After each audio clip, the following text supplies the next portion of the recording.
It's like, why, I'm trapped in an existential nightmare, caged at the intersection of two mediums which openly reward mediocrity, created for people who want nothing more than such. YouTube, which has spent so long encouraging creators to chase the form of their content, which most resembles a 24-hour live stream of their lives with a minimum production value of coherently watchable, and anime, which apparently encourages CGI crowd shots in the first 5 minutes of every fucking new show. You ever have one of those embarrassing moments where you're trying to show one of your parents anime? Like, hey, this show's really cool, it's got a really interesting plot, it's got like the best character development I've ever seen, and then you put on episode 1 and are reminded what you had forgot, that there is goofy ass CGI crowd scenes all over the fucking show.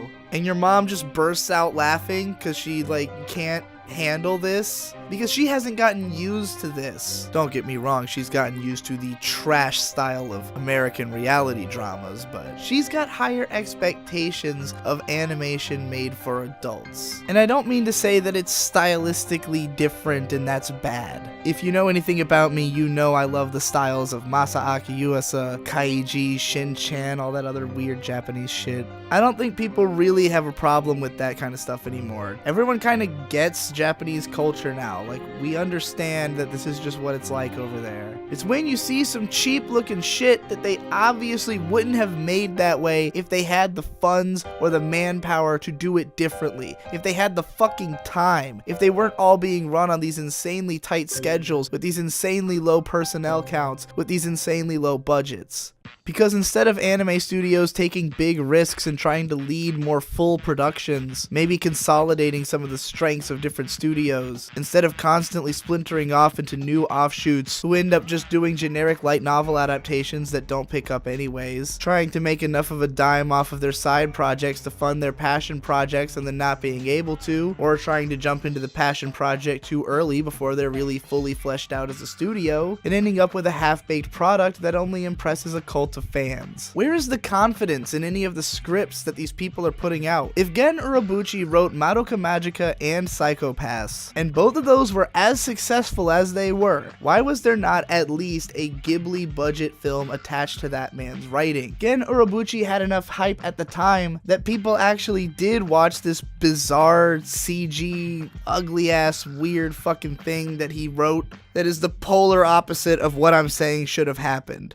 Like, in the 80s, you had Mamoru Oshii, and this dude was directing these crazy cinematic experiences with the second Urusei Yatsura movie, some of the earliest OVAs like Dalos, Go Senzo Sama Banzai, and Angel's Egg, which is a fucking art house masterpiece and a classic. And then he gets to step up to Production IG, which is like the forefront of animation quality in OVAs and TV shows at the time. And there he gets to handle Patlabor, and that's a big success. And that's why he ends up directing Ghost in the Shell. And this film is so beautifully crafted that it becomes a worldwide phenomenon and is still celebrated to this day as a classic film, even outside of anime circles. Now, Urobuchi Gen may not be as much of an art house maniac as Mamoru Oshii over there, but the man's global appeal is without peer. This guy was writing the biggest shows year after year, and somehow the industry let him slip away to go do a Kamen Rider show, and then like this awesome fucking puppet show, which I mean, that was just Gen Urobuchi using his clout to do whatever the fuck he wanted.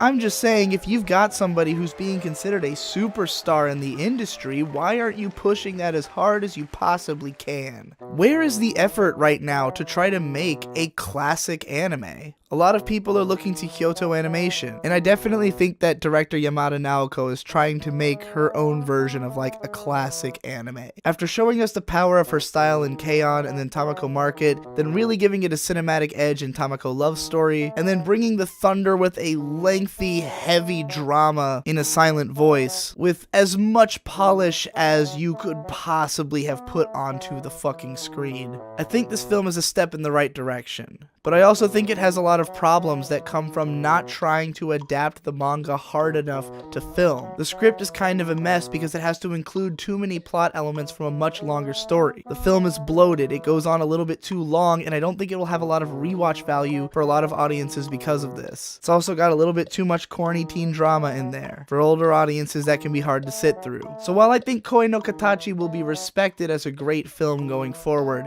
it's never going to have the clout that something like Akira or Ghost in the Shell is going to have as these big, serious sci-fi dramas that really revolutionized like the entire visual style of cult cinema from that point forward.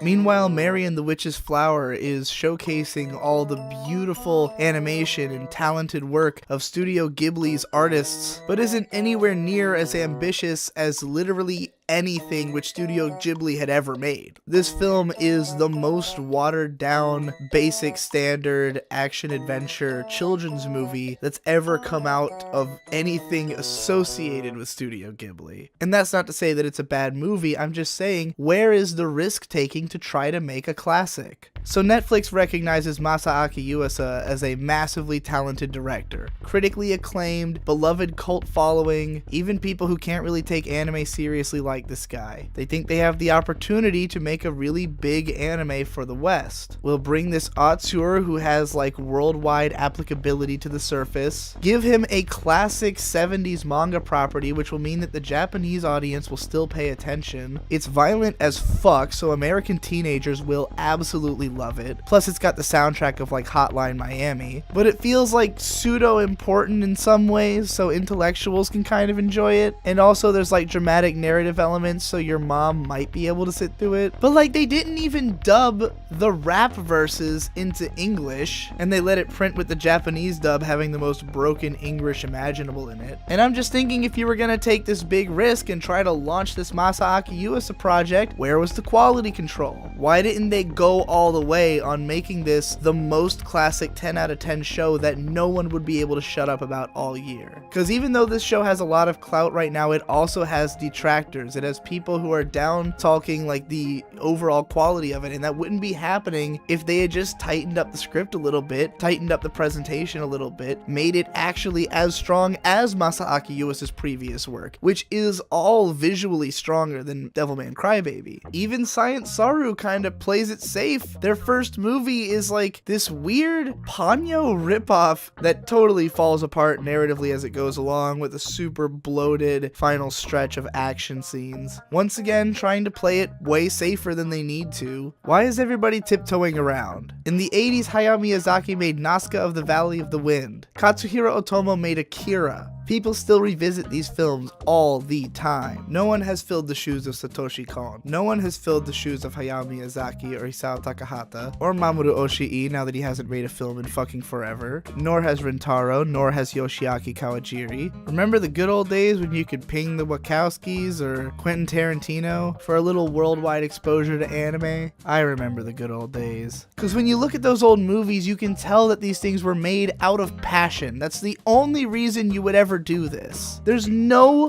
fucking reason to get into anime for the money. If you treat anime like a business, you are missing the fucking point. Because yes, you can turn a profitable show every once in a while if you roll the dice enough times, but you can also just, go into a fucking industry that makes sense if you just want to work. Like, okay, I'm sure a lot of these animators are just people who love to draw and just want to do that as their job. And it's not like they're making the creative decisions on what shows they get to work on. They're pretty much just taking whatever work they can get. But why in the fuck are we squandering these people's talents by forcing them to draw the same old shit forced drivel that will perpetuate the staleness of this marketplace and to continue animation from breaking into the mainstream to a point where we could afford to fund these animators a little bit more? So meanwhile, I'm over here like, hey, the background characters in Sword of the Stranger look like shit. And I got people being on me like, all anime has stuff like that. That's just the nature of the medium. Oh, well then I guess all anime looks like garbage. Wait a minute, I seem to be having a flashback to a scene from Ponyo, where there were 3 huge boatloads of people and all of their faces are drawn accurately. Sure, not in much detail, but accurately. In fact, every face is drawn accurately in that movie. It's almost like it's possible to draw every face in a movie correctly before it comes out. Let me posit a theory as to why the background characters in Sword of the Stranger did not have their faces drawn correctly. The key animators had finally finished all the fight scenes, everything was laid into place, there just needed to be a lot more time for rechecking and polish. But since the film was essentially done and the good looking parts look good, because most audiences probably won't recognize this level of discrepancy in quality, but it's going to be far enough above what they are used to, and there's going to be enough obviously impressive stuff that overall the movie will be impressive. It's only when you watch the movie hella baked and you go back over it with a fine-toothed comb, because you're in the middle of like a gigantic comparison of like the visual craftsmanship of every anime film ever made, and you really scrutinize it, you start to be like, huh, actually most of this movie kind of looks like shit now that I'm looking at it. And then you stop, and you look up, and you ponder towards the stars. You see a face appear in the stars, and it's that of Clifford Lee Sargent, host of Better Than Food book reviews on YouTube, reminding you, as he does in every video, that life is too short to read bullshit. And you wonder, what if I only have 10 more years? I don't know what's gonna happen. Will I be caught up on Berserk when I die? Will Berserk be over? Will Hunter x Hunter just admit that it's cancelled so we can all stop worrying about it? Will I have finished my DVD collection or my manga collection? Oh god, there's no way I'm gonna finish my video games. I haven't even seen every Miyazaki film yet.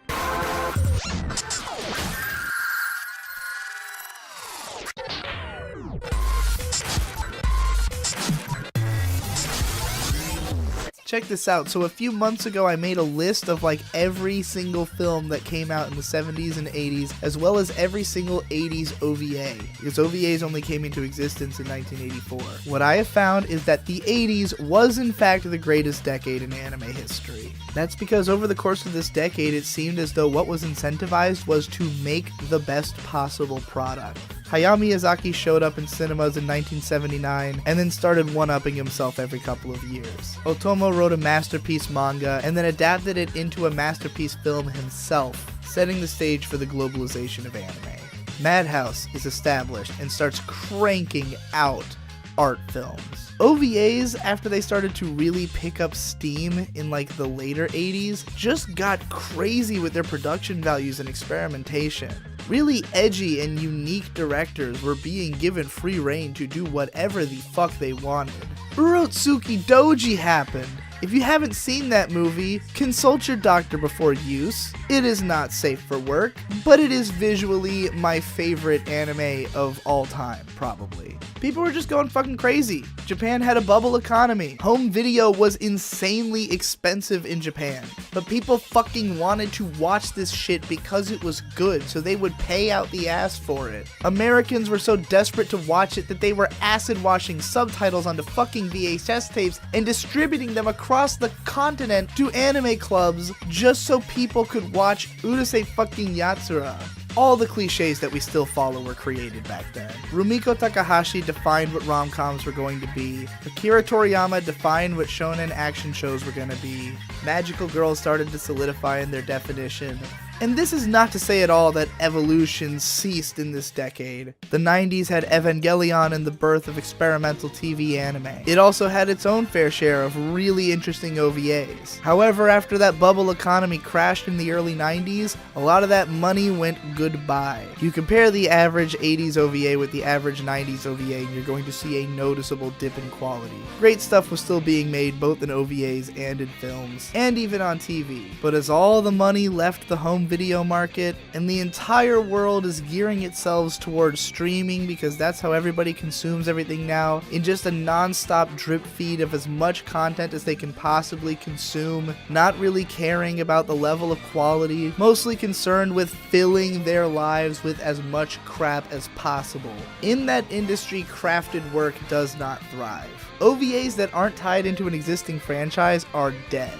Anime films are struggling to hold on after they lowered the bar for themselves considerably at the end of the 2000s. We've got people doing interesting stuff. Kizumonogatari is like an anomaly that this is possible, but good luck finding any of it after you dig through this just endless torrent of new crap that's getting cheaper and cheaper every fucking season, and there's way more shows and way more studios every time I look at a mal list. I don't even think this is a terrible season. I enjoy Pop Team Epic, I enjoy Mitsuboshi Colors. I mean, these are cheap shows. They're mostly carried on their laughs, and like, comedy is going to survive in a landscape like this just fine. It can thrive in simplicity and abstraction. Probably why my end of year lists are almost always overloaded with comedy shows. Because spending 5 minutes watching Galko-chan or I Can't Understand What My Husband Is Saying, even though it's cheaply made, it's got a real strong, real sincere concept behind it. It doesn't just feel like mass-produced garbage, and it's not insulting you by taking up 25 minutes of your time making you look at something that isn't really sold on a visual component in the first place. And goddamn if they didn't finesse it as much as they could while keeping it cheap. The color choices were perfect, the character designs looked great. This is like the perfect modern anime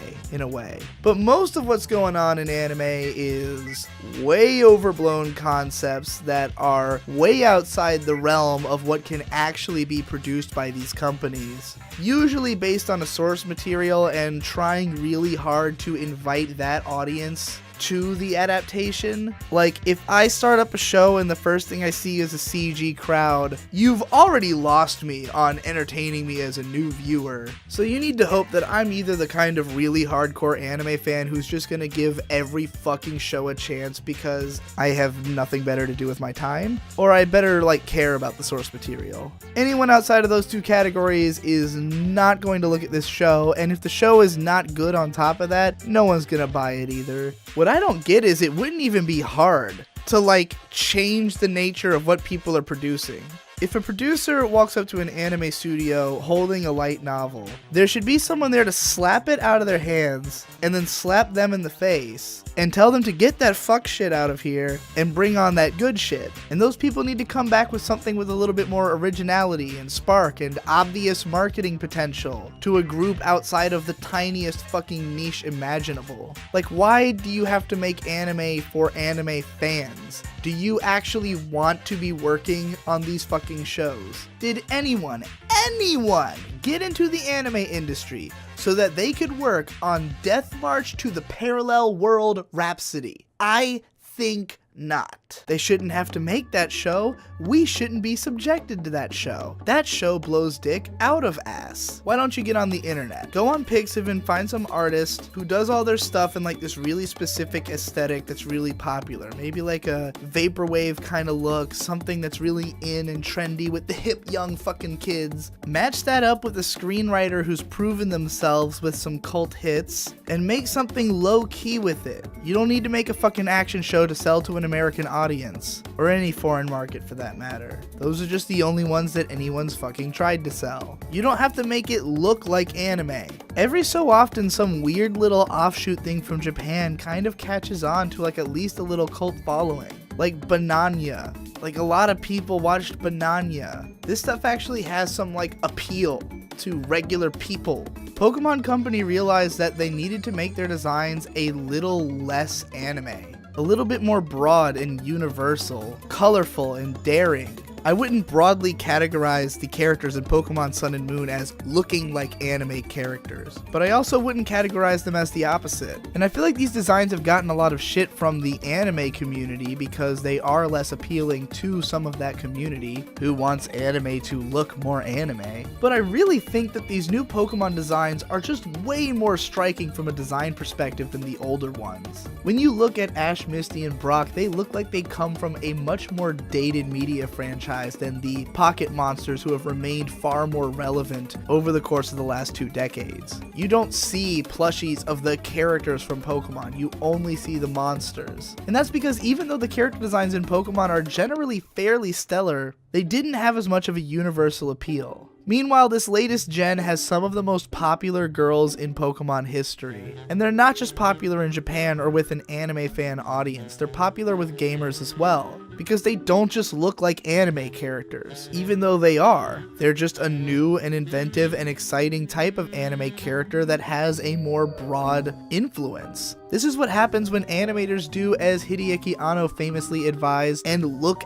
outside of anime for inspiration. The anime industry needs to stop copying itself because itself is a failing industry. Itself has been trying to determine what content is safe and then produce as much of it as possible, with results so inconsistent that the practice is questionable in the first place, and all trying to milk dry the same core audience who can't possibly have enough money to fund 60 fucking shows every season. Anime needs to consolidate and diversify. It needs to try to appeal to more people, and it will have an easier time accomplishing this by consolidating its talents, instead of spreading animators thin across an infinite myriad of shows, all with complex production schedules and clearly diminishing budgets. Or otherwise just going too far and needing an editor like Violet Evergarden. Why didn't anyone tell them that the depth of field thing was going way the fuck too far in this show?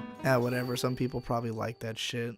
Look, I come from the land of YouTube, where the sun is not shining and the grass is not growing. Everyone's losing money. The people in charge of the website keep making decisions that ultimately hurt content creators, and in turn hurt the audience by making it more difficult for the people who make quality content to continue living, and making it easier for the people who make shit content to churn it out ad nauseum. It's a sinking ship, at least for the time being. If the tide can be turned and YouTube can make decisions which will allow them to reinvent themselves and grow into a creator-friendly platform, maybe there's a chance we can all make an even better living off of this than what we currently do. But right now everybody is really struggling to grow, everyone's struggling to maintain ad revenue without significantly watering down their content, and everyone's teetering on the edge of just getting deleted off the fucking platform, or secretly blacklisted from monetization because you were a little bit edgy or something. And yet in spite of this, all of the YouTubers coming into the game right now are trying to do the same old shit. Everyone's chasing search engine optimization. Everyone's watching the current news shows as they come out, commentating on whatever becomes a big deal,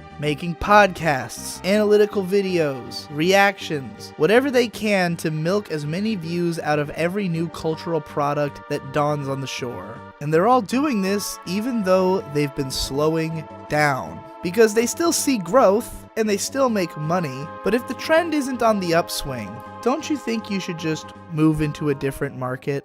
I view Devilman Crybaby as symbolic. Masaaki Yuasa teamed up with Netflix because he realized that it was not in his best interest to market his show to a niche audience of Japanese anime fans, nor even to the broad general public of Japan. He knew that the best way to market this show was internationally, because it was a product and he geared the product towards that audience. And while Netflix did not keep up their end of the deal and make sure that this show actually made sense for a global audience, nonetheless, this show matters because it does not take most of its influence from other anime. It does not feature stock assets. It does not feature stock character designs. It is not limited by what is allowed to be shown on Japanese TV. And yet, it is tuned in to what people actually want right now. Even though this overwhelming level of sex and violence is not permitted on TV, it is what people want right now. We are in a culture of increasing sexual openness. An adaptation of a classic manga about the apocalypse comes out just a couple of weeks before the doomsday clock is set to 2 minutes to midnight.